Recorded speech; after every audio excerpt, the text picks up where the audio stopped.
Bom, muito boa tarde a todos. Vamos então dar início a esta reunião.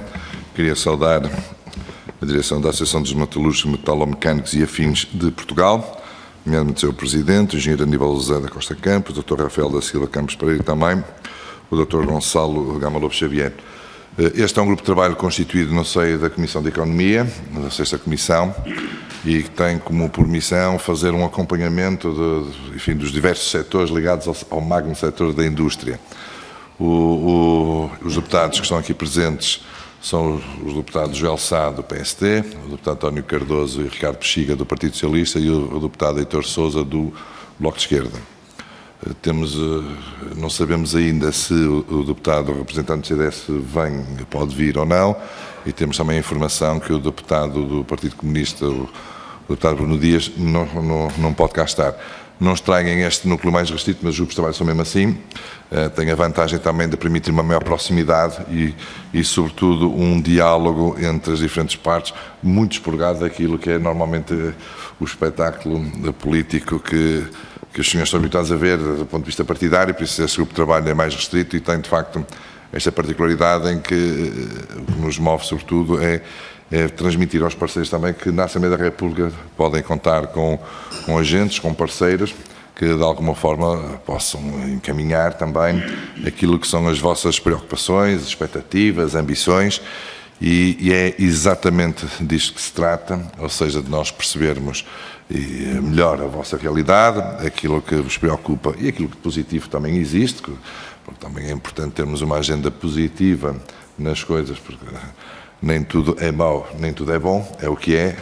É importante que percebamos bem aquilo que se passa e por isso nós organizamos assim de modo, por isso usarão da palavra, tem uma apresentação que eu depois iria pedir se era possível ficar aqui no seio do grupo de trabalho, também para ser distribuído nomeadamente pelos presentes e também pelos deputados que não podem cá estar.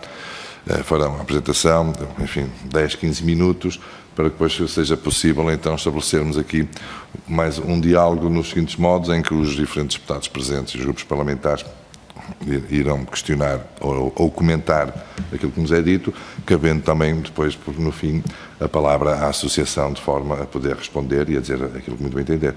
E eu, assim sendo, daria então a palavra aos senhores. O que eu ia pedir sempre que falassem, que carregassem mesmo para efeitos de gravação. Claro. Não, eu, em nome da Associação, quero agradecer esta oportunidade, porque para nós é extremamente importante poder dialogar e sei a importância das comissões, porque também já estive desse lado, portanto sei como é que estas coisas funcionam. Eu, em primeiro lugar, julgo que o mais importante era o Dr. Gonçalo Lopes Xavier fazer a apresentação para depois podermos, sem estarmos aqui com grandes pró-quicós, irmos diretamente àquilo que é o fundamental. Muito obrigado, assim faremos. Então, o Sr. usará aqui o equipamento informático e o respectivo microfone. Tenho a palavra de imediato. Muito obrigado, Sr. Deputado Emílio Guerreiro. Bom, nós dizia há pouco, nem tudo é bom, nem tudo é mau, mas preparem-se para ouvir o que é muito bom em Portugal, porque de facto temos que nos orgulhar do que fazemos bem. O setor metalúrgico e metalomecânico é, enfim, nós costumamos utilizar que é o campeão das exportações da indústria. Nós vamos não só mostrar isso, mas também, sobretudo, mostrar o porquê de nos arrogarmos destas qualidades que o setor tem. Também tem as suas dificuldades, não fugiremos a elas e tentaremos ser o mais objetivos possíveis dentro deste quadro de 10 minutos com tolerância, e prometo que será uma tolerância não à forma como nós temos visto aqui nos trabalhos da Assembleia, será uma tolerância da metalurgia e metalomecânica. Bom, começo por dizer uma coisa óbvia, que é que o setor é de facto um setor que tem umas características muito particulares, pois as suas atividades compõem a produção de bens de suporte à produção dos outros setores, bens intermédios e bens de capital e bens duradouros para consumo final. E aqui é que reside talvez uma menor percepção do que é este setor, porque não é imediatamente visível pela sua natureza, não é imediatamente visível no dia-a-dia das pessoas, se elas não estiverem sensibilizadas para isso. Mas, no entanto, a verdade é que a metalurgia e a metalomecânica está na nossa vida todos os dias e a indústria portuguesa, particularmente, está na nossa vida todos os dias, como iremos demonstrar. E nós somos a chamada indústria das indústrias, porque fornecemos equipamentos, peças, componentes para todas as outras indústrias. E realmente tem uma posição central no crescimento económico das economias modernas, dado também o seu papel no desenvolvimento e difusão de novas tecnologias, de inovação e de novos desafios. Alguns números, já iremos no fim sintetizá-los, mas nós temos uma posição central na economia da indústria nacional, representamos 14% do PIB, são números de 2015, e 31% das exportações da indústria transformadora. Enfim, é um número relevante que já vamos materializar em euros, que eu sei que também gostam de saber. Agora, aqui é que reside, e desculpem-me dizer isto, a beleza deste setor. É que, de facto, é um setor que atinge uma diversidade de subsetores, da metalurgia de base, das máquinas e equipamentos, dos produtos metálicos, cutelarias e louça metálica, equipamento de transporte, peças técnicas, a chamada subcontratação industrial. O que então acontece, por exemplo, nós assistimos muito ao nosso atual Ministro da Economia, que felizmente tem posto no seu discurso político a importância dos setores ditos tradicionais. Este é um setor dito tradicional, porque é tradicionalmente o mais exportador, tradicionalmente o mais inovador e tradicionalmente o que mais contribui para o crescimento da economia. O que acontece é que o Sr. Ministro, às vezes, chama-lhe a indústria dos produtos metálicos. Não tem mal, percebe-se que seja uma pequena orientação, mas realmente somos muito mais do que isso. Nós trouxemos, para exemplificar, e porque às vezes uma imagem fala mais do que 1000 palavras, mas trouxemos algumas empresas de referência em todas estas áreas. Na manufatura de máquinas e equipamentos, e também, como sabemos, que o Presidente desta Comissão, também conhecido como o Deputado do Minho, gosta de ver que temos ali a São Roque, que é uma empresa que está em Famalicão, mas também temos empresas como a Meireles, que toda a gente conhece, que é líder de mercado ibérico nas áreas de eletrodomésticos, de fogões, de chapas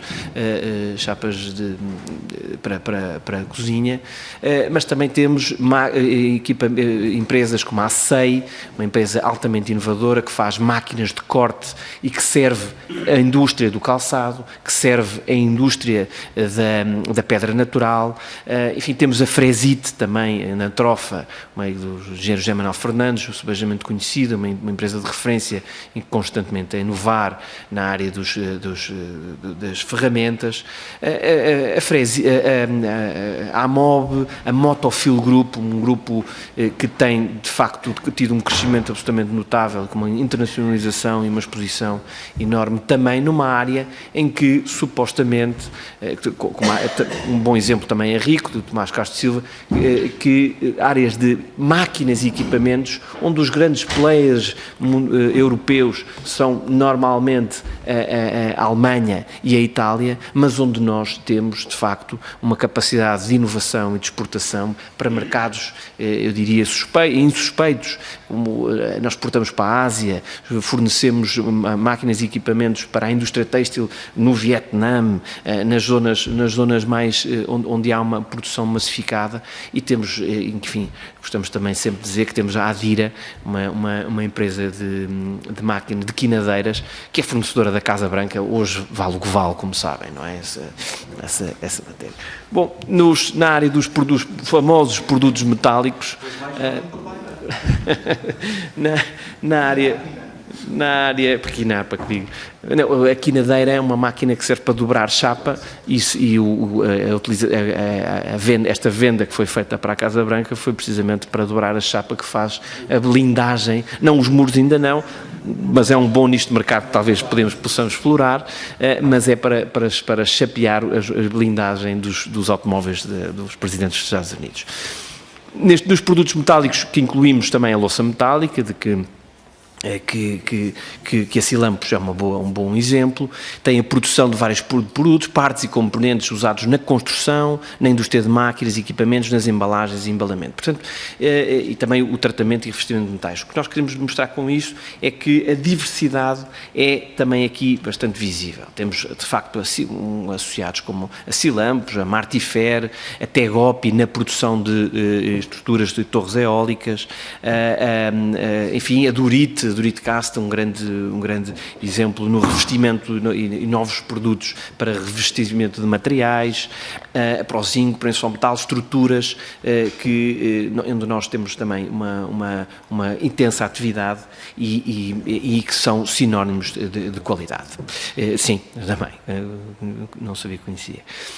Bom, e nisto é evidente que também importa fazer referência aos nossos grandes clientes, enfim, clientes de grandes exigências, de áreas das mais variadas, desde o automóvel, a aeronáutica, mas também elétrico, parte e componentes elétricos, enfim, tudo isto são os nossos clientes de grande exigência, onde nós conseguimos não apenas, há esse mito, não apenas pelo preço ser concorrencial, mas sobretudo porque conseguimos ter um deliverable para os clientes em termos de uma relação qualidade-preço de facto imbatível.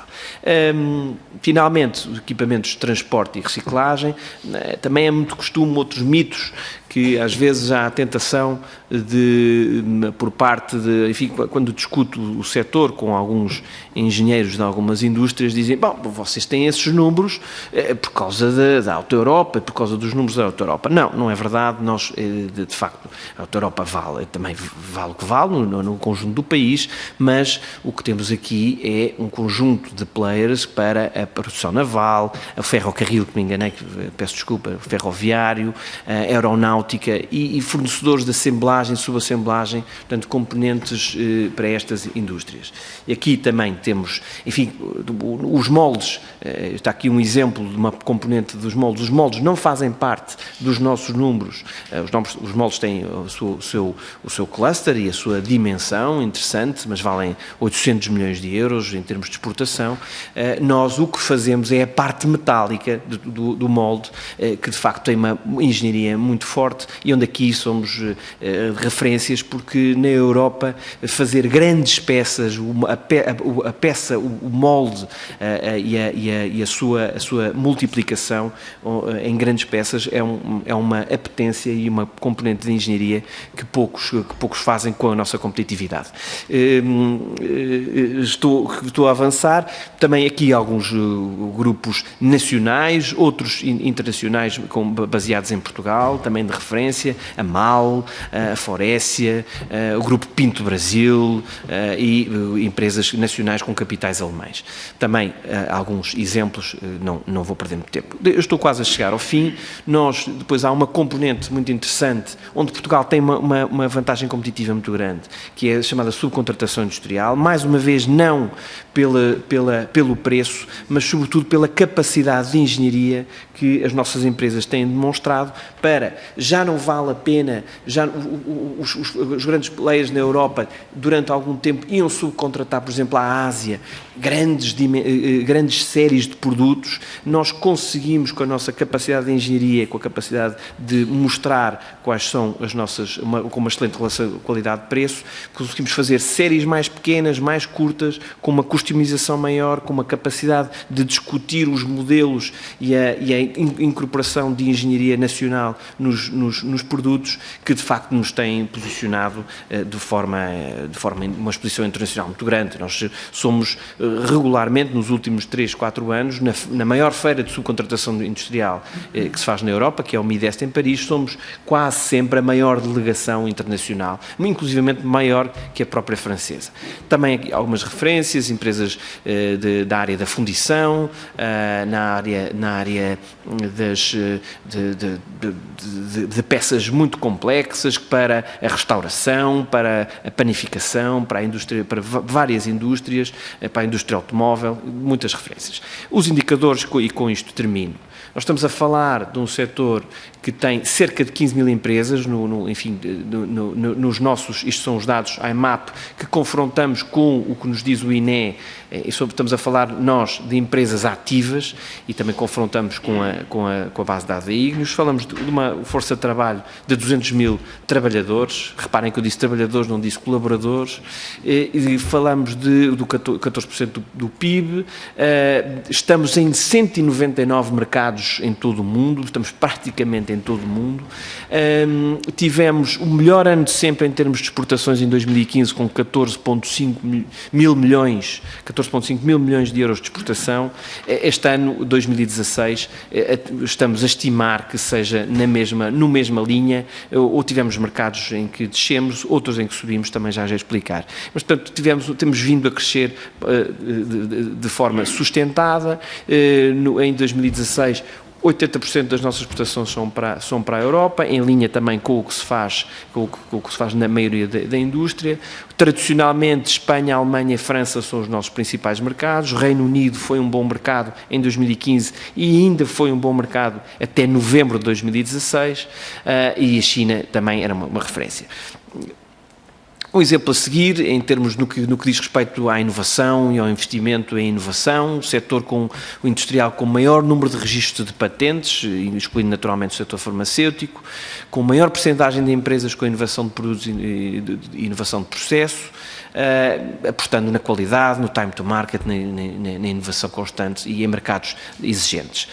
Não vou perder muito tempo com isto, sobre os nossos, houve uma análise entre 2010 e 2015, que foram anos complicadíssimos, mas conseguimos ter um crescimento sustentado nestes 5 anos de 41% nas exportações, com um crescimento de 66% para fora da União Europeia.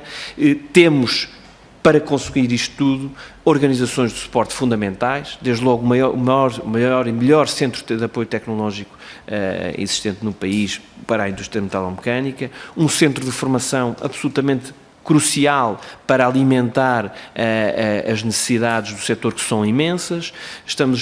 Somos acionistas no polo das tecnologias de produção sustentável e temos também a Associação para a Certificação de Produtos e Sistemas, com ligações europeias às associações mais importantes e relevantes para as nossas áreas de negócio, na área de engenharia, na área da cutelaria, enfim, e temos aqui os grandes desafios para o futuro, que naturalmente hoje ao conceito de indústria 4.0 está mais do que incorporado nas nossas empresas. Estamos naturalmente preocupados com a evolução do mercado de trabalho, com alguns contextos políticos e económicos do ponto de vista nacional, e somos exemplo aqui já na parte associativa no que diz respeito à forma como tentamos mobilizar os nossos associados e o nosso setor para as questões que são fundamentais, para as questões do associativismo com valor, fazendo compras de energia em grupo, ganhando escala para poder fazer melhores negócios para todos os nossos associados. Achamos que é fundamental a eficiência dos fundos de apoio à inovação nacionais e participar nas redes internacionais. Temos uma política muito forte associativa desse ponto de vista. Evidentemente que estamos preocupados com a instabilidade da União Europeia, sendo um mercado fundamental para nós. Estamos preocupados com o impacto desta nova política America First, mas ontem à noite tive uma informação interessantíssima que enfim, vale bem o que vale, mas só 5% das empresas americanas é que têm vocação exportadora. 5%. Um número extraordinário, isto, enfim, quando se fala que eles enfim, querem fechar as suas fronteiras, esta visão do mercado americano é de facto um bocadinho redutora.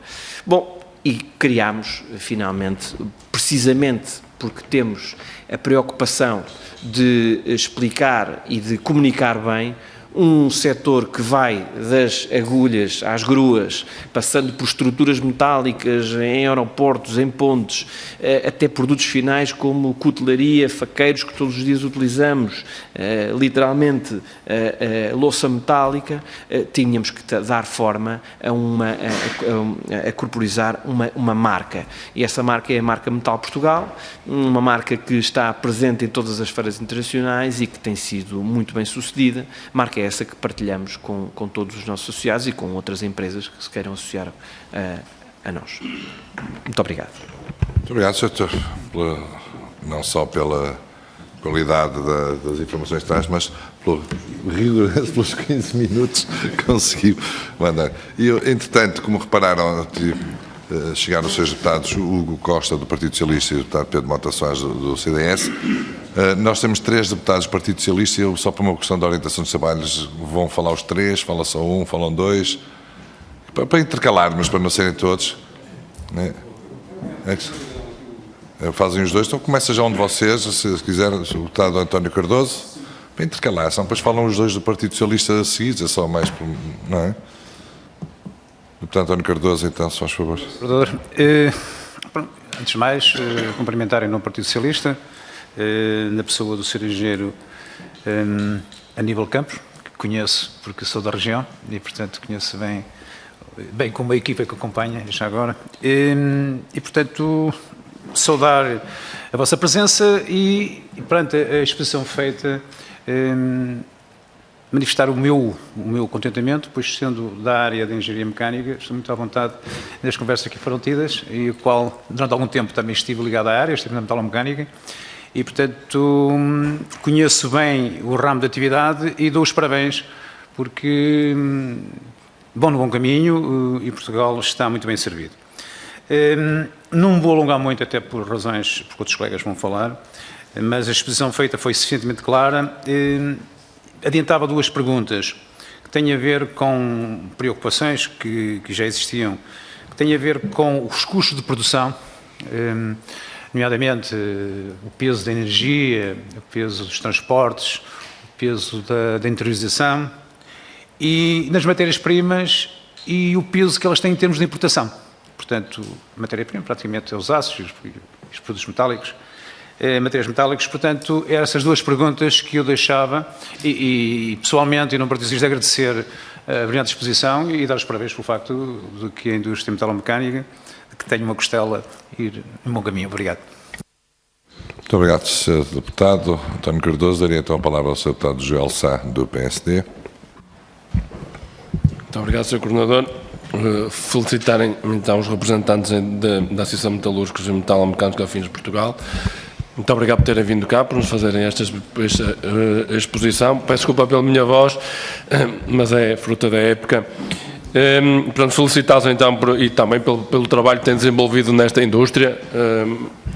Uma indústria que eu conheço pouco, tive a oportunidade de relativamente pouco tempo, tivemos uma visita que fizemos em Amares a uma indústria deste género e que fiquei a conhecer mais um bocadinho esta realidade, pois conheço a MOV e mais algumas são ali da minha região, de passar ali, de verificar, mas é uma indústria que eu conhecia muito pouco e fiquei aqui agradavelmente surpreendido com os resultados que aqui apresentam e também porque só nos apresentaram coisas positivas, o que é bom, regra geral, sentem-se muitas dificuldades, quer dizer que nesta indústria corre tudo bem,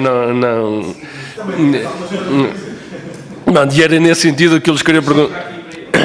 Era nesse sentido que eu algumas das minhas perguntas. Quais são então vocês sentem as vossas principais dificuldades no setor, quer na questão interna, quer na internacionalização? Um setor que em muitos cursos que a gente ouve oficiais era um setor que tinha acabado, que já não tínhamos a indústria em Portugal, afinal temos a indústria e temos a indústria de melhor que há no mundo, aquilo que nós tivemos a perceber em algumas dessas indústrias, de ponta mesmo, onde vocês estão muito bem. Então, falava nessas dificuldades, quais são então os custos de contexto, que são sempre muito importantes no vosso setor, o que é que entendem que deve ser o papel do Estado e em particular aqui do Sr. Ministro da Economia, que vocês falaram nele, mas que ele não sente muito que esteja por aí, na implementação e na ajuda do setor a tornar-se mais forte, mais exportador, em que tem uma afirmação maior em termos internacionais. E vocês também falaram aqui de algumas situações internas no contexto da solução governativa que temos. Isto é favorável para a indústria, para o investimento, para a captação do investimento, se gera expectativa de confiança, se não gera, se pudesse gerar algum comentário relativamente a esta situação. E por fim, relativamente à mão de obra qualificada, ouve-se falar muito em falta de mão de obra. Portanto, nós temos um sistema de ensino e até de ensino profissional que acho que está pouco vocacionado para esta vertente, e também quais são as dificuldades e o que é que vocês acham que deve ser, nesse sentido, para termos uma maior mão de obra qualificada para este setor que é tão exigente e específica e que precisa dessa formação. Vocês falaram de um centro de formação que têm próprio, mas se calhar não chega para cobrir as dificuldades que esta indústria tem no país. Tá? Muito obrigado. Muito obrigado, Sr. Deputado. Dava a palavra ao Sr. Deputado Heitor Sousa. Obrigado, Sr. Presidente. Queria cumprimentar, em primeiro lugar, a delegação da Associação dos Metalúrgicos. AIMAP, boa. A delegação da AIMAP, em particular o Presidente Aníbal Campos, que eu conheço já há bastantes anos, também por ser um bocadinho da região, de onde o Aníbal também é. Mas esse aqui não é um fator muito importante. É sim, é um prazer rever o Aníbal Campos, passado tantos anos que nós nos separamos. Mas passando esta dimensão pessoal da audiência, nós estamos aqui para discutir política, e eu queria começar por agradecer a apresentação feita. Mas a apresentação suscita-me algumas questões que eu queria brevemente deixar aqui colocadas. A primeira questão tem a ver com o facto do crescimento enorme que houve do setor metalomecânico na indústria da exportação, e eu queria perceber se entre 2010 e 2014 ou 15, que são aqueles dados, 15, se esse aumento das exportações se deve ao aumento de investimento ou ao aumento de uma utilização mais intensiva da capacidade instalada. Para perceber em que medida é que, se estamos aqui perante uma situação em que, apesar do contexto económico mundial ser altamente desfavorável, se esse aumento da capacidade do setor exportador se deve a um aproveitamento mais eficiente das capacidades exportadoras do ponto de vista dos mercados que se conquistam, das cotas de mercados que se conquistam, para corresponder a uma capacidade instalada que precisa de ter esses mercados para poder ser realizável do ponto de vista do setor. A segunda questão tem a ver com o facto de perceber quais são os indicadores de produtividade essenciais do setor.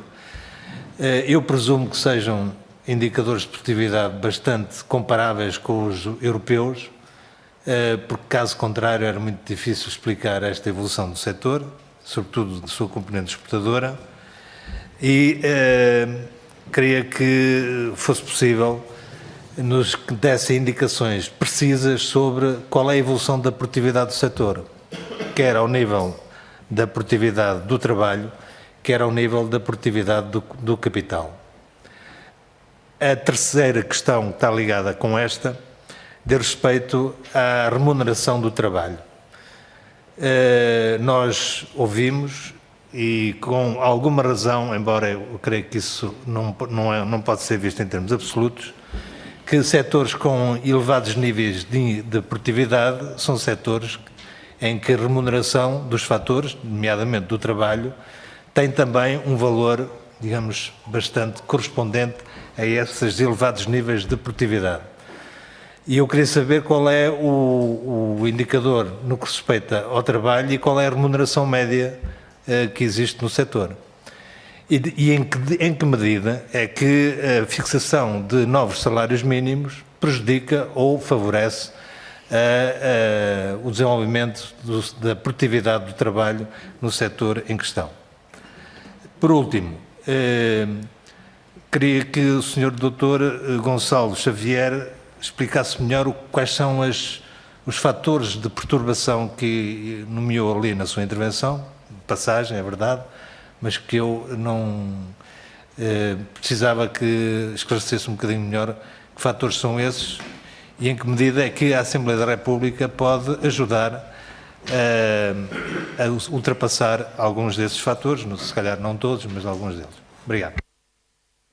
Obrigado, Sr. Deputado. Sr. Deputado Pedro Mota Soares, por favor. Muito obrigado, Sr. Presidente, senhores deputados. Antes de mais, um cumprimento muito especial à EMAP e permitam-me que eu faça primeiro na figura do Sr. Presidente, o Sr. Engenheiro Aníbal Costa Campos. É um prazer enorme encontrá-lo também aqui. Temos-nos encontrado mais fora da Assembleia, mas também é um prazer poder recebê-lo aqui nesta que é a nossa casa. Um cumprimento também muito especial ao Dr. Rafael Campos Pereira, também é um ótimo poder recebê-lo aqui, bem como ao Dr. Gonçalo Lopes Xavier. Eu peço desculpa de não ter estado na apresentação inicial, logo no início, mas tive uma conferência de imprensa e por isso mesmo tive de vir aqui um bocadinho a correr e cheguei atrasado por isso. Eu, ao contrário do António Cardoso, não tenho uma costela do setor, tenho aqui um parafuso no joelho que é do setor e, portanto, tem uma ligação um bocadinho diferente. Mas é mais uma área onde este setor é também um setor de referência. Não falaram ali tanto do setor médico, mas é um setor de referência. Eu acho que qualquer português que olha para este quadro que vemos aqui tem de se sentir orgulhoso. Nós estamos a falar de um setor que representa quase 15% do nosso PIB. Falamos tantas vezes e bem do turismo. O turismo representa 10% do nosso PIB, isto representa ainda mais. Portanto, estamos a falar aqui de um setor que teve a capacidade de ser muito competitivo num mundo que é ultra competitivo. E isso só é possível com investimento, mas acima de tudo só é possível também com uma enorme capacidade de inovação. Eu acho que este setor representa, porventura, o melhor exemplo do que nós falamos quando falamos da reindustrialização de Portugal. Nós estamos a falar de um setor que, historicamente, tinha muitas dificuldades, até de competitividade. Era um setor que, nesse sentido, estava muito assente como uma parte da indústria portuguesa, em salários muito baixos, mas produtos de menor qualidade. Quando nós olhamos aqui para este quadro, quando nós percebemos o valor das exportações, quando nós vemos o número de trabalhadores, o número de empresas, a presença global que este setor tem, percebemos que este setor teve a capacidade, de facto, de dar a volta, de investir muito, de apostar muito em quadros mais qualificados, em mais inovação, e é hoje verdadeiramente um setor de ponta. Eu acho que isso tem de orgulhar qualquer português, e a primeira pergunta que qualquer responsável político vos deve fazer é como é que nós podemos continuar a ajudar este setor a continuar a crescer, a manter este nível de crescimento e continuar a ser bastante produtivo. É um setor que tem algo que eu acho que é muito relevante, que é exatamente este aumento, esta presença muito forte nas exportações. Quando nós olhamos para a globalidade das exportações portuguesas, sabemos que este setor é um dos setores que mais alicerça as nossas exportações. Certamente que ao longo do ano de 2016, penso que ainda não tenho aqui os dados finais, mas espero que certamente o ano tenha corrido bem, porque quando nós olhamos aqui para os mercados, 80% é a Europa, quando nós olhamos para o crescimento de 3,3% em Espanha, um crescimento de 2,2% no Reino Unido, um crescimento de, não lembro de cabeça, não chega aos 2% na Alemanha, mas um crescimento também com algum significado, certamente que isso também se reflete aqui no vosso setor, isso é de facto uma coisa positiva, mas queria só fazer uma pergunta, porque fiquei de facto com uma dúvida, quando diziam que o ano estava a correr francamente bem, no caso do Reino Unido, entre janeiro, pelo que eu percebi, entre janeiro e outubro ou novembro, mas depois havia um percalço, gostava de perceber efetivamente que efeito é que também as políticas internas e o resultado do referendo terá também nesse setor. Se pudessem falar um bocadinho sobre essa matéria, agradecia-vos muito. Permitam-me que depois vos coloque mais 3 perguntas muito focadas. Para cá são 4, peço desculpa. 4 perguntas muito focadas, mas são muito breves. Gostava de perceber que avaliação é que fazem neste momento do cluster que esteve em negociação com o Governo. É uma coisa relativamente recente, mas gostava de perceber o que é que sentem neste momento da importância de termos este cluster a relacionar-se diretamente com o Ministério da Economia e, portanto, que nos pudessem fazer uma pequena avaliação dessa matéria. Depois, sei que esta associação tem uma grande presença, aliás, não podia deixar de o ser, na área da formação. Há um conjunto de centros de de formação. Eu, aliás, já tive a possibilidade de visitar quer o Sem Fim, quer o CATIM, e, portanto, nesse sentido, gostava de perceber aqui também o que avaliação é que fazem e o que é que era preciso, nesse sentido, também reforçar relativamente a esta matéria. Também gostava de perguntar, de uma forma muito direta, a questão já foi colocada também aqui pelo Bloco de Esquerda, mas gostava de uma forma muito direta, que avaliação é que vocês fazem de haver já estabelecida até 2019 uma política de aumentos salariais que não está diretamente ligada nem à produtividade, nem à maior capacidade de produção da nossa indústria, de ser uma medida que foi tomada no plano político, até curiosamente fora do plano da concertação social, mas no plano político já haver uma política, negociado ou acordado no programa de governo um aumento salarial independentemente destes fatores. Gostava que se pronunciasse também um bocadinho sobre isso. E sei que um bocadinho a menina dos vossos olhos, este novo projeto, que é o projeto do Metal de Portugal, é um projeto heavy metal, assim, uma coisa mesmo pesada e boa, nesse sentido sólida, mais do que pesada. Se nos pudessem também detalhar um bocadinho este projeto do Metal de Portugal e as suas várias consequências, agradecia-vos muito. Muito obrigado, Sr. Deputado Mota Soares. Saudar também a chegada do Deputado Paulo Rios de Oliveira e penso que o Deputado Ricardo Bexiga fará então... Sem perguntas, é o problema de ficar sempre para o fim, mas isso é bom porque significa que, independentemente da diversidade partidária, as preocupações que atravessam os deputados deste grupo de trabalho são idênticos. Eu cumprimento também em saúde a direção da associação, em particular, naturalmente, o meu colega e amigo Rafael Campos Pereira, que tenho que vir a Lisboa para eu o encontrar. De resto, só o vejo no Facebook, nas suas inúmeras viagens pela internacionalização do setor. Eu tinha só duas questões muito breves a acrescentar àquelas que os meus colegas já colocaram e que têm a ver fundamentalmente com perspectivas futuras de evolução do setor, designadamente no quadro daquilo que foi referido pelo Dr. Lobo Xavier, o Dr. Gonçalo Lobo Xavier, que é a questão da forte exposição ao mercado internacional. E, concretamente, se neste momento, do ponto de vista de internacionalização, para além das exportações, já se verifica também um fenómeno de deslocalização industrial e se verificar esse fenómeno de deslocalização industrial, isto é, a produção do setor fora do país, se verificar ou se houver essa perspectiva de evolução, quais são as razões, designadamente do ponto de vista do perfil de emprego e das competências que neste momento temos em Portugal. De resto, também, desejar as maiores felicidades e as felicitações, de facto, pelo facto de ser um dos grandes setores de sucesso na economia nacional. Muito obrigado. Muito obrigado, Sr. Deputado. Penso que da parte dos parlamentares estará tudo dito.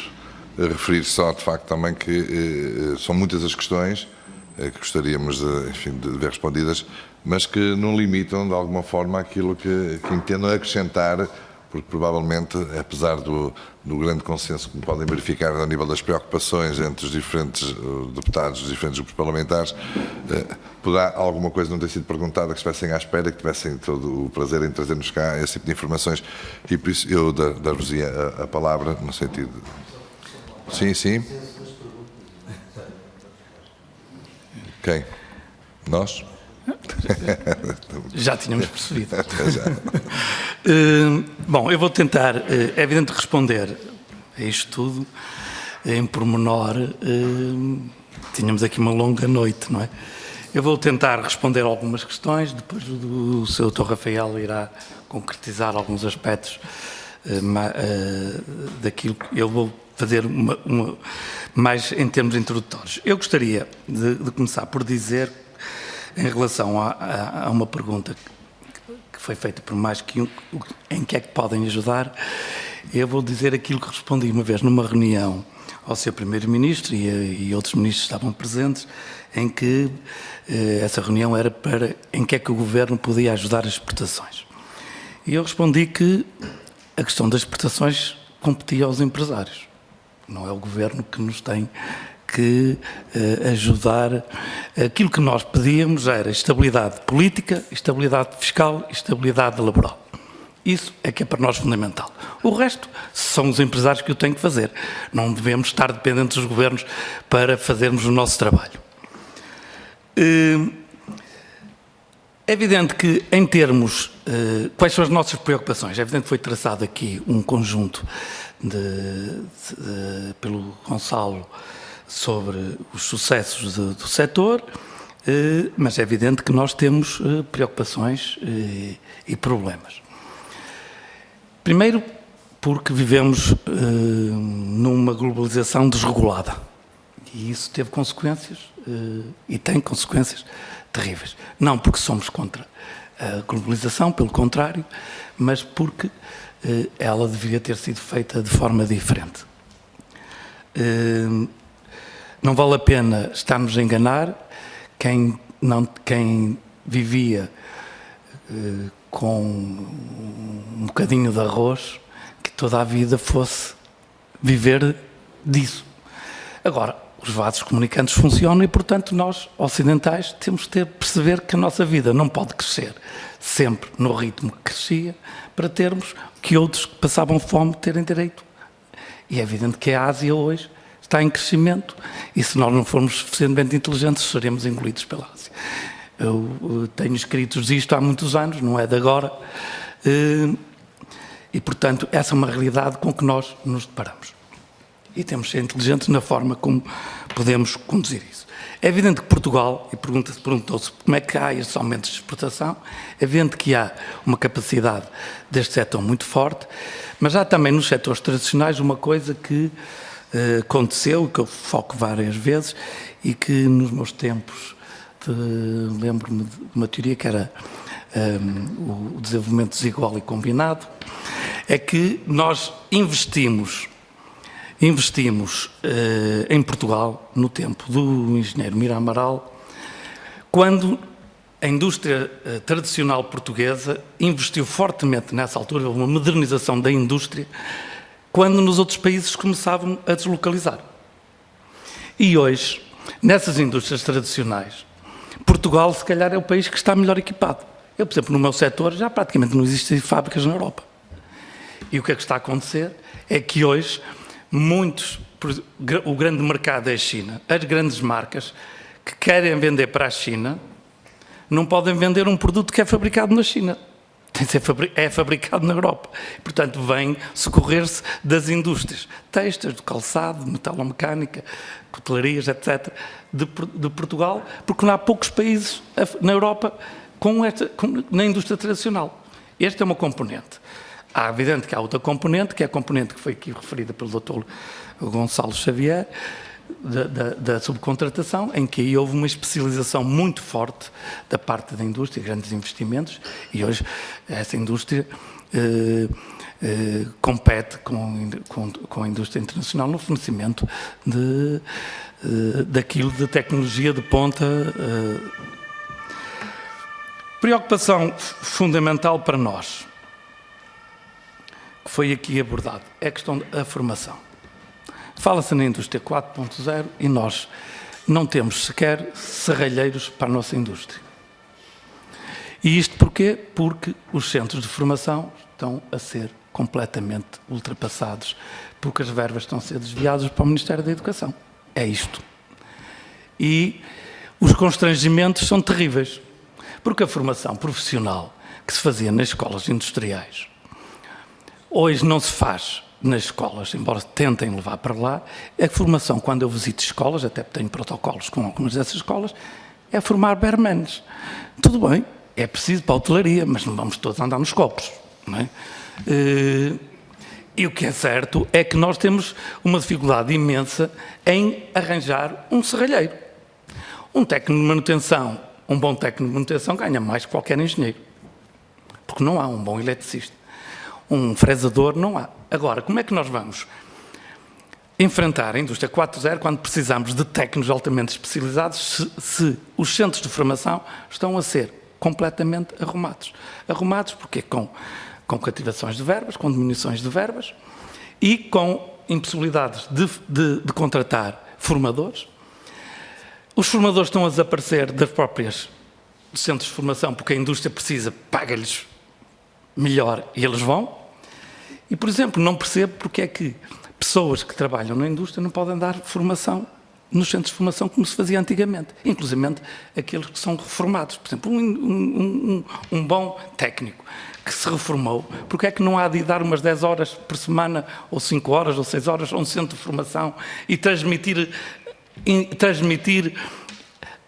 o saber da indústria na formação dos jovens que são necessários para a indústria? Julgo que na medicina se corre, não é? Com os médicos reformados, portanto não vejo porque é que... Não é?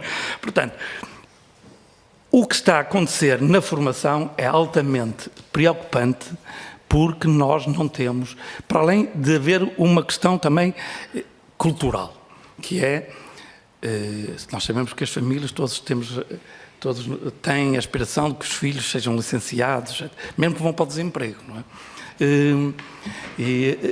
O que é certo é que no chão de fábrica existe oportunidades muito fortes para as pessoas trabalharem, até porque hoje o trabalho na indústria é completamente diferente. Antigamente chamava-se, como era, a indústria da ferrugem, não é? Hoje as indústrias não têm nada a ver com isso, não é? Hoje a automatização é totalmente diferente, os operadores têm que ter outra formação. Por exemplo, vou dar um exemplo. Eu durante anos andei a pagar um ordenado fortíssimo a um funcionário para que ele, a qualquer hora que fosse preciso, porque era preciso 24 horas, ir mudar o software, porque os operadores não sabiam trabalhar. Os operadores não sabiam ir ao computador e fazer a programação da máquina. Portanto, nós temos que pagar, é evidente, mas temos que ter pessoas mais competentes. E já que estamos a falar nas remunerações, depois o Dr. Rafael irá falar sobretudo sobre isso, eu gostaria de referir que é evidente que nós, por exemplo, estamos à vontade porque nós andamos há uns anos para cá à frente do país em termos do salário mínimo. Nós pagávamos um salário mínimo mais alto que aquele que o resto da indústria. É evidente que isto a troco de negociações com os sindicatos de outras questões como são a flexibilização, o banco de horas, etc. É evidente que uma remuneração, agora, o que esperamos é que aquilo que é conseguido na negociação com os sindicatos depois não seja alterado exatamente nesta casa e que adultere os acordos que nós fazemos, porque são acordos com vantagens para ambos os lados. Os custos energéticos, é evidente que isto é uma coisa terrível para a indústria. Os custos são enormes, comparativamente com os outros países europeus, nós estamos muito mal. Chamo a atenção para outra questão que tem a ver com a inexistência de uma rede ferroviária que permita o transporte das mercadorias para a Europa. Nós estamos cá num canto. Felizmente, no sistema portuário está a melhorar, mas um sistema portuário que não esteja interligado com uma rede ferroviária e o transporte futuro, por questões ambientais, não pode ser feito por via rodoviária. Isso vai ter custos enormes e se não houver uma política inteligente na questão ferroviária, vamos pagar isso muito caro. Por último, para deixar a questão do proteccionismo, uma das questões que nós temos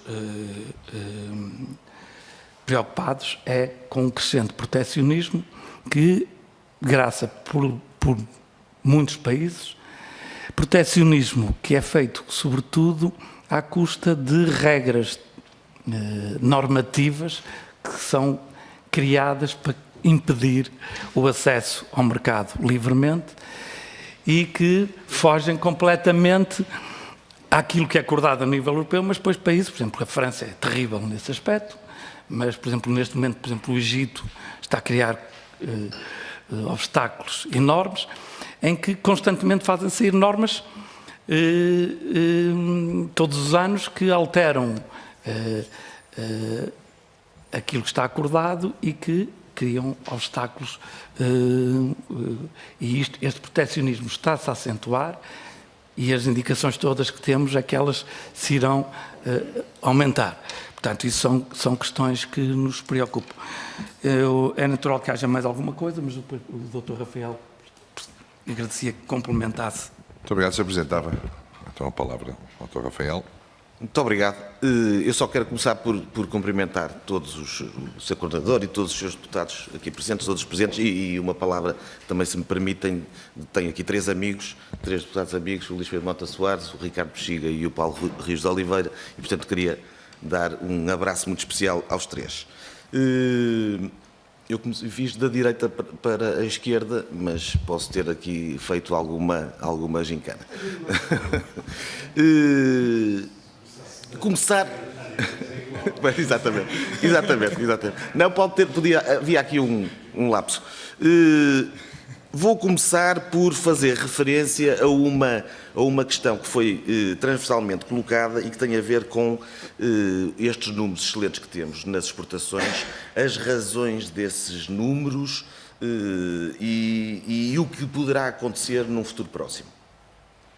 Porque é que 2013, 2014 e 2015 foram os melhores anos de sempre, de longe, nas exportações da indústria metalúrgica e metalomecânica. 2016 não está fechado, o último mês que temos é novembro. É provável que cheguemos a números muito semelhantes aos de 2015. Comparando os primeiros 11 meses de 2015 com os primeiros 11 meses de 2016, neste momento temos uma quebra de 1,8%, portanto não é significativo. Como é que nós conseguimos chegar a estes números e como é que as nossas empresas chegaram a estes números? Eu acho que há uma estratégia do setor, das empresas do setor, e aí, modéstia à parte, a liderança da AIMAP ao longo dos últimos anos teve um papel muito importante, nomeadamente na forma como conseguiu implementar políticas aos mais variados níveis, coordenando-se e articulando-se com os chamados, que o Gonçalo referiu, organismos de suporte, nos quais a associação e as empresas têm um papel muito importante. Desde logo o Centro Tecnológico, que é o CATIM, que é liderado pela nossa associação, o Sem Fim, onde infelizmente temos constrangimentos crescentes, mas onde, apesar de tudo, conceptualmente tivemos, ao longo destes anos, um papel importante no sentido de delinear as ações de formação que as nossas empresas precisam, mas também poderia falar no cluster de Produtec, na associação de certificação, que é a CERTIF, o INEGI, ligado à Universidade do Porto, tudo entidades que foram criadas pela AIMAP. Portanto, isto é uma estratégia que tem vindo a ser desenvolvida há muitos anos por sucessivas direções da AIMAP e que acabou por, enfim, se densificar nos últimos anos, designadamente nos tempos em que a AIMAP começou a ser liderada pelo atual Presidente da CIP, António Saraiva, e em seguida pelo atual Presidente da AIMAP, Aníbal Campos. E esta política permitiu o quê? Permitiu que as nossas empresas, e nós tivemos um papel importante no sentido de as sensibilizar, apostassem naquilo que é a diferenciação. Inovação, certificação, investigação e desenvolvimento, propriedade industrial, são áreas em que nós apostamos muito e as nossas empresas seguiram esse discurso e implementaram políticas nesse sentido. Também uma grande aposta na formação. Uma muitíssimo maior sensibilização para a necessidade de exportarmos mais. Mas também, a parte de tudo isto, um detalhe que é de enorme importância. Contratação coletiva bem feita. Infelizmente, não com a CGTP, não tem sido possível, mas com a UGT. E isso permitiu-nos, não tenhamos ilusões, porque é da mesma forma que os nossos concorrentes intervenham, e portanto nós atuamos como os nossos concorrentes, permitiu-nos apostar e investir em formas modernas no interesse de ambas as partes de organização do tempo de trabalho. E o Banco de Horas, a implementação do Banco de Horas e da adaptabilidade foram decisivas para enormes ganhos de competitividade das empresas. Também não podemos esquecer... sim. Banco de Horas individual, Banco de Horas nós temos previsto no nosso contrato coletivo as diferentes modalidades de banco de horas e, de facto, conseguimos, com o acordo dos sindicatos, implementar e introduzir um conjunto de disposições neste âmbito que foram decisivas. Obviamente que também, a par disto, é preciso não esquecer que no contrato coletivo anterior, que conseguimos denunciar, e portanto era um contrato que tinha sido negociado em 75, o trabalho suplementar ao sábado era remunerado com 200% de acréscimo, mais compensações, etc. O que tornava absolutamente impensável, ainda por cima na ausência de banco de horas, poder competir e poder ajustar as necessidades que as empresas têm de responder a encomendas em tempo útil, com celeridade e com eficiência. E, portanto, eu diria que as grandes razões deste extraordinário sucesso, que não temos qualquer vergonha em assim o considerar, têm a ver com uma aposta muito importante na diferenciação, na inovação, dentro da diferenciação, também na formação e na boa organização do tempo de trabalho. Perspectivas, e agora perspectivas de, também foi questionada, o futuro e a internacionalização, o que é que vai acontecer? Nós entendemos que no essencial temos nós no essencial temos todas as valências, todas as competências, estamos apetrechados para continuar a crescer. Inclusivamente estamos a apostar muitíssimo na formação de empresários. E isso fazemos internamente na própria associação. E temos os programas de formação à ação e também aquilo a que chamamos a Academia de Internacionalização, e temos resultados muito palpáveis. As empresas que participam nesses programas aumentam invariavelmente o volume de emprego, aumentam invariavelmente o volume de faturação e aumentam significativamente os volumes de exportação. E, portanto, as nossas empresas têm todas essas valências e têm a possibilidade de continuar a crescer. Mas também verificamos que em 2016 a evolução, e nós conseguimos manter, e portanto isso também temos que dizer claramente, vamos conseguir manter os números, mas essencialmente graças a um aumento muito significativo das exportações para os nossos parceiros europeus. Porque nós agora, no slide do Gonçalo estava referido que em 2016 exportámos 80% para a Europa, 20% para fora da Europa, mas a verdade é que em 2015 nós conseguíamos exportar já, e era um esforço que estávamos a fazer, 70-30. E caímos brutalmente nas exportações para fora da Europa. Isto tem algumas razões, tem a ver com a crise do petróleo, e, portanto, tem a ver com o facto de termos caído na Rússia. O Brasil nunca foi muito significativo para nós, mas foi Angola, Argélia, a Rússia, a Venezuela, mas essa já vinha de trás, e, portanto, há um conjunto de países onde caímos, fora da Europa. Porque é que na Europa subimos substancialmente? Os números das exportações do setor em 2016, no que diz respeito às vendas para o interior da União Europeia, são os melhores sempre de longe. Porquê? A política do Banco Central Europeu foi decisiva. Com financiamentos às grandes empresas, que são os nossos clientes. A Bosch, a Siemens e todas essas grandes empresas são os nossos principais clientes. E isso foi decisivo. Como também foi decisivo um crescimento extraordinário que estávamos a ter no mercado do Reino Unido. E vamos chegar ao final de 2016, ainda comparando com o homólogo, o melhor ano de sempre, com os homólogos, o melhor ano de sempre nas exportações para o Reino Unido. A verdade é que as exportações foram crescendo. Em julho, curiosamente, ainda no mês subsequente ao referendo, foi o melhor crescimento sempre. Crescemos 49% face ao ano anterior. É evidente que isto, resultado de vendas feitas antes do referendo, mas, entretanto, começámos a ver que, de facto, o crescimento foi sendo cada vez menor e, em novembro, pela primeira vez, caímos face ao mês homólogo e caímos 10%.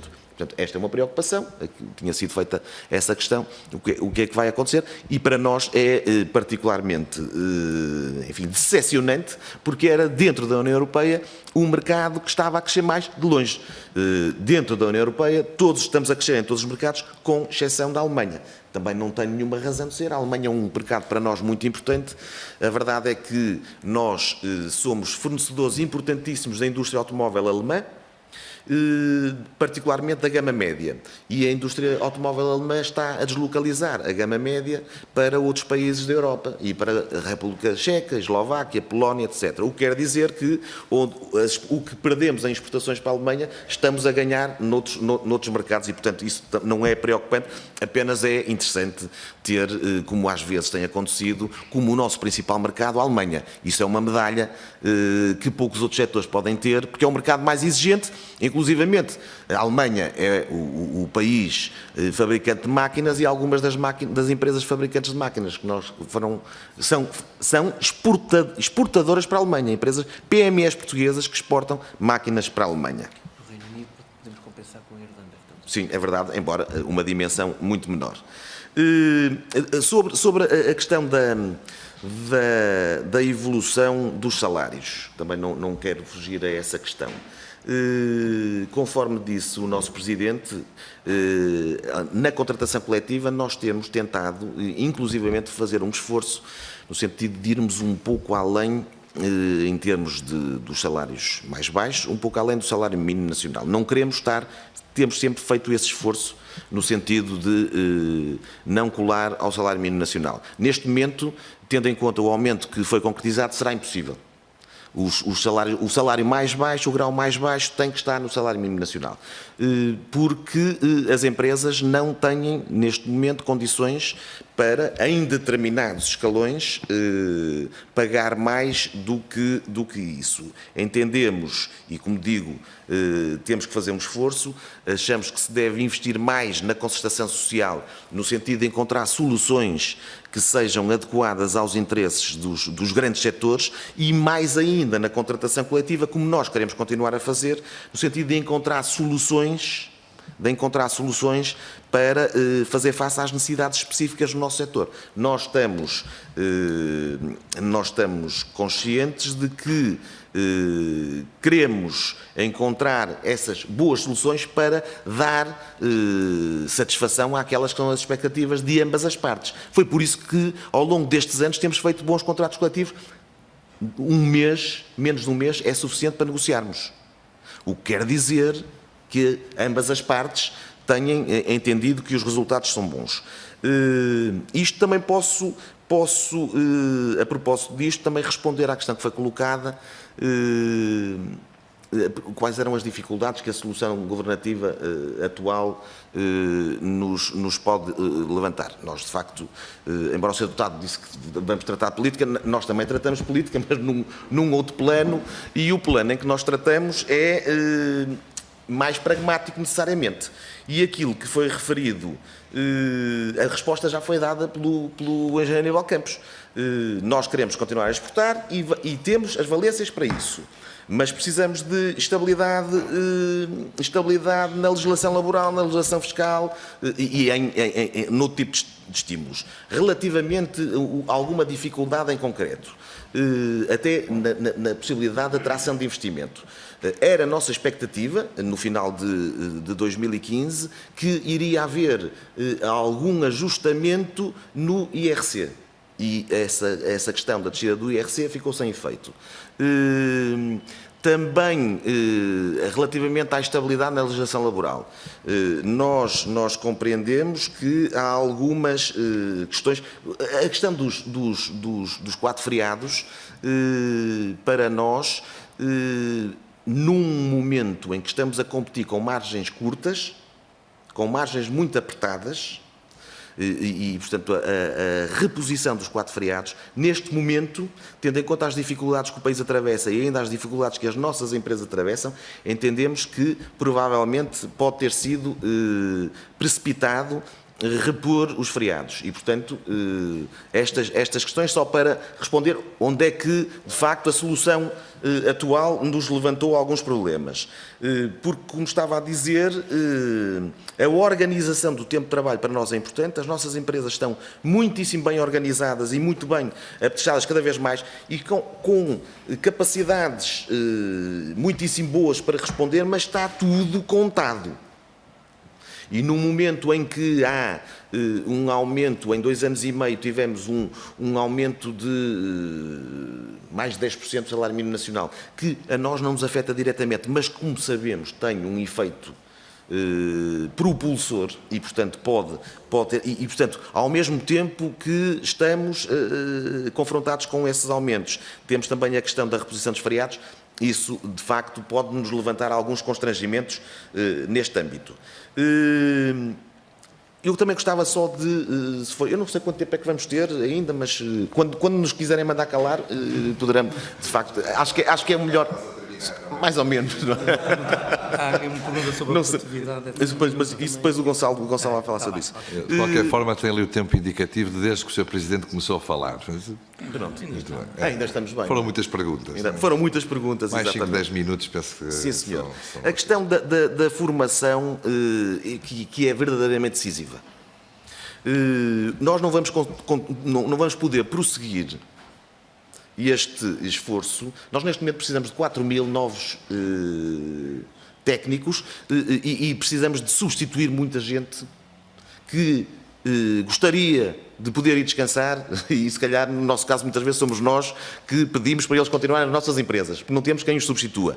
Mas precisamos de alguém e precisamos de formar pessoas. O nosso centro de formação tem 13 núcleos no país, mais um em Moçambique. E tem uma capacidade, a empregabilidade é de 99%. Já formou mais de 200.000 pessoas que entraram no setor e que saíram. E neste momento está a mandar embora as pessoas porque não pode aceitar com as cativações de verbas e com a forma como está a ser a sua atividade dificultada e constrangida pelo Ministério da Educação, nomeadamente. E, portanto, neste momento, o centro de formação do setor mais importante da indústria transformadora portuguesa está a recusar alunos, formandos. Não os pode receber. E também gostava de dizer... Que eram logo empregados quando saíram. Completamente. Iriam trabalhar. E, portanto, isto é um contrassenso para nós. E também gostava de chamar a atenção para a questão de facto, o Ministério da Economia tem feito tem um discurso que nós apoiamos e com que nos congratulamos relativamente à importância da indústria 4.0. Mas é evidente que é necessário também, a importância da indústria 4.0, é importante pensar também, se calhar, em alguns casos ainda se está em Portugal no 2.0 e no 3.0, e também é preciso tratar desses. Mas eu diria que os centros de formação, para além da dificuldade e dos constrangimentos que lhes criam e da impossibilidade que têm em receber alunos e dar os seus cursos, há também uma questão fundamental, que é a definição conceptual da formação que as empresas precisam. A indústria 4.0 e pode ser determinante. Nós temos um conjunto de empresas, e algumas foram ali referidas, que são já exemplos de indústria 4.0.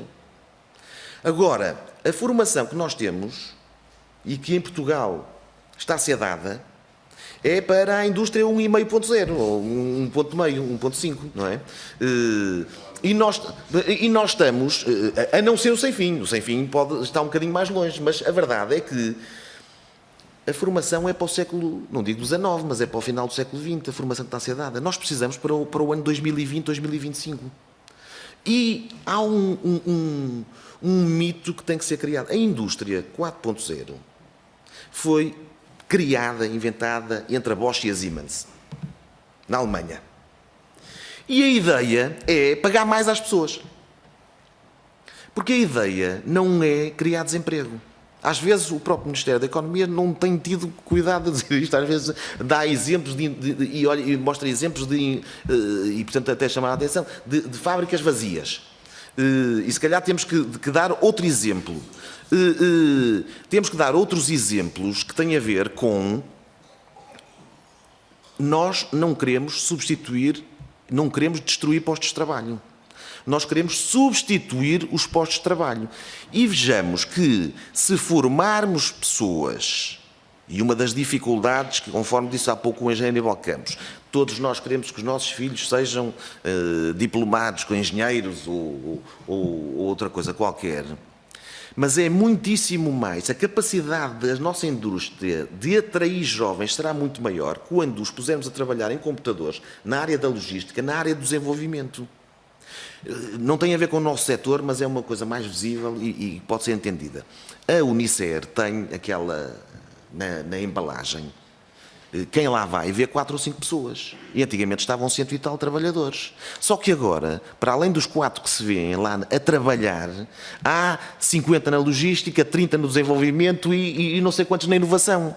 São postos de trabalho muito mais apetecíveis e estimulantes para as novas gerações.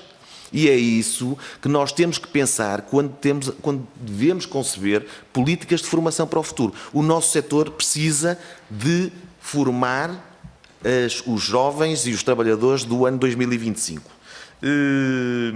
Há muitíssimo mais coisas que eu gostava de dizer,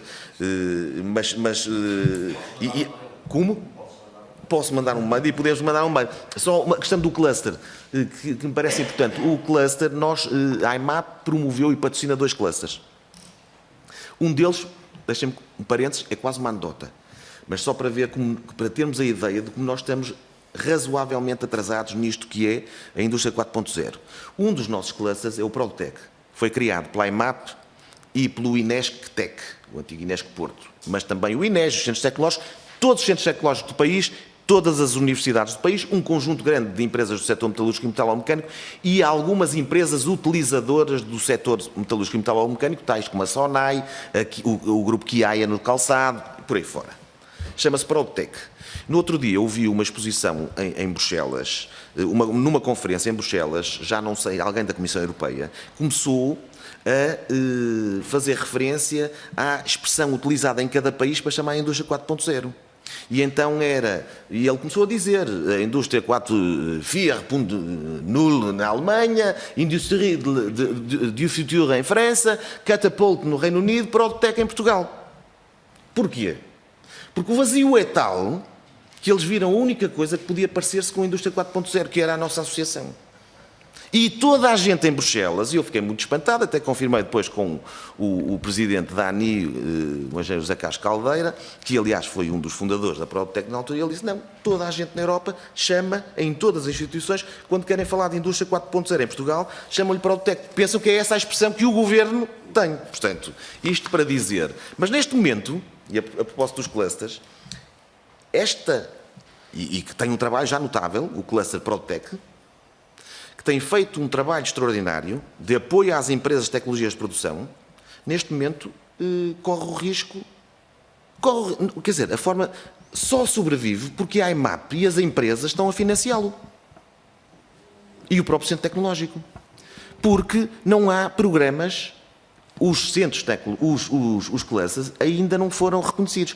Era suposto culpas repartidas dos 2 governos, porque era suposto ser reconhecido em setembro de 2015, não o foi, e entretanto passou-se o ano 2016 todo, já houve as propostas de decisão e, portanto, agora presume-se que será no final, já houve uma data que era final de janeiro, entretanto foi adiada por isso é que eu estou a dizer culpas repartidas, mas é a máquina. Mas a verdade é que seria lamentável que uma entidade que inclusivamente conseguiu ser a referência, a marca da indústria 4.0 na Europa, corre o risco de não ter financiamento, porque, aliás, os clusters e os polos de competitividade foram concebidos com esta lógica em toda a Europa, não estou a dizer que foi cá, isto foi criado em França, em Espanha e em vários outros países, mas com financiamentos públicos e da União Europeia, impedindo os financiamentos privados. E, portanto, nesta medida, a verdade é que o cluster ainda está a passar dificuldades tremendas, exatamente porque há uma indefinição quanto ao futuro. Esperemos que seja rapidamente reconhecido. Já foi anunciado o reconhecimento, que era essa a intenção, mas ainda não está formalizado. tínhamos um outro cluster na área da subcontratação que foi considerado muito interessante e muito relevante, mas não foi considerado dos prioritários e, portanto, nesta fase ainda não foi reconhecido, nem será, coisa que não impedirá a EMAP e as empresas de avançar ainda assim com esse cluster, com financiamentos de outra natureza. Ficou muito mas se me permitirem, se o Gonçalo ainda puder. Era exatamente, o Dr. Gonçalo já me fez sinal e eu dava-lhe a palavra então. Eu, como vou cumprir, como disse, como há bocado consegui cumprir, também julgo, mas 1 minuto não, talvez 2. Só apenas para responder ao Sr. Deputado sobre a exposição aos mercados internacionais e as consequências que isso poderá ter. É curioso que o que está a acontecer, sobretudo de um país como França, estamos a ter a deslocalização de muitas unidades industriais francesas para Portugal, nomeadamente reformados da indústria, empresários reformados da indústria, que aproveitando naturalmente as condições fiscais existentes no país para acolher esse tipo de empresários, estão a captar unidades de produção, sobretudo no norte do país. Temos vários exemplos no nosso setor, em áreas, enfim, tão interessantes como caixas de velocidade para carros de alta competição, só para dar um exemplo assim um bocadinho mais interessante. E com isso estão a captar gente bem qualificada. A grande pecha neste processo é que de facto não há gente suficiente para isto. Permitam-me que diga, e termine com isto, esta questão de nós termos uma grande exposição ao exterior, do setor ter uma grande exposição ao exterior, tem uma consequência muito importante. É que o setor tem uma tradição de frescura financeira, de não necessidade de financiamento na banca, que os outros setores não têm. Não sou eu que o digo, nem sequer é a Associação, é a Central de Responsabilidade de Crédito do Banco de Portugal, que fez um estudo em 2015 e o publicou, e que diz isso mesmo. É o setor industrial que beneficia dos melhores rácios de solvabilidade financeira e de frescura financeira, porque se financia não só nos clientes, porquê? Porque os clientes são maioritariamente estrangeiros, mas também com fundos próprios, desde logo pela estrutura acionista que têm. Portanto, esta tradição de exposição a mercados internacionais é para continuar claramente por estas razões. Relativamente ao mercado interno, só termino também dizendo isto.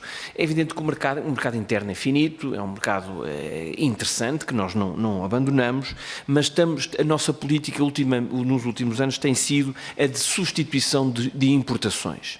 E aí, se me permitem os meus chefes, aí há algum lobby que se pode fazer a nível nacional para, enfim, dentro das regras europeias e do bom senso, dar preferência, repito, dentro das regras, às empresas portuguesas no fornecimento de matérias e de produtos que podem ser, claramente poderá ser um exemplo, mas que podem ser adquiridos pela República Portuguesa. Termino com duas notas. A questão da atratividade da nossa indústria para os jovens entronca claramente nesta política de formação que é para nós crucial. É fundamental para nós mudar o discurso e a retórica de que a indústria, e nós temos feito um trabalho notável nessa matéria, de mostrar que a indústria é hoje um local atrativo, relativamente bem pago, com uma dinâmica de futuro e de tecnologia e de inovação de capacidade e com uma capacidade de atrair mais gente para o setor. Termino, afinal é que é agora que eu sei. Eu sei.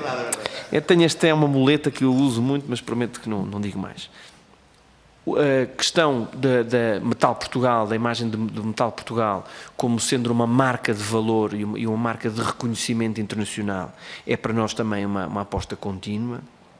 Aqui, honra seja feita, temos beneficiado dos programas e dos financiamentos à internacionalização e que têm sido muito bem aproveitados, com a participação em feiras. O investimento é quase todo dinheiro da IMAP. Não, o investimento na marca Metal Portugal, sim. Foi a IMAP. Sim, na marca é a IMAP. O que eu queria dizer é que depois agora a sua comunicação e a sua participação nas feiras internacionais beneficia desses programas, que de resto está disponível para todos. Agora é que esta é a última nota. Esta é mesmo a última nota. O lobby.